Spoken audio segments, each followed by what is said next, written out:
the wrap-up of Unit 2 now in Social Studies, and we have once again jumped a big period of history, not quite as big as we did in the first unit when we covered millions of years, but we've certainly covered thousands of years here in talking about ancient city-states and empires. Among others, we have talked about some of the first cultures in the Indus Valley civilization and the Sumerian culture in Mesopotamia.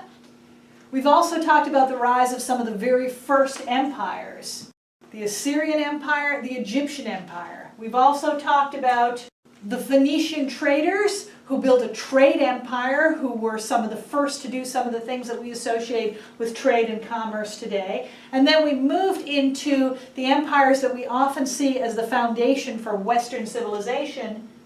ancient Greece and ancient Rome. You should know a little bit about these just as a general sense. You should have a couple of them that you know well enough that on your test you can write a paragraph or so about it, or a few point form points about one of these cultures. And you should be familiar with the journey that this unit follows from those first humans who were practicing agriculture, living in villages, how those villages grew into cities and ultimately into city-states, and then how some of those city-states expanded, took over more territory, and became the world's first empires. It's really important to get that whole picture in your head of that march from early agricultural settlements to empires, and also, as I said at the very beginning of the unit, to fix in your head that that's not the only way that human society progressed, that some groups continued to practice a more nomadic and a more hunter-gatherer lifestyle. They also grew and developed and progressed,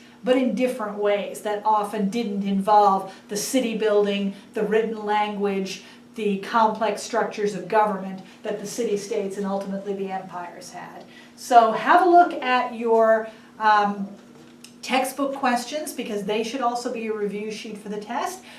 Get in touch with me once I've put up the possible times for your test about when you're going to write your test for this unit, and then we will continue to march on forward through history into the early modern period in Unit 3.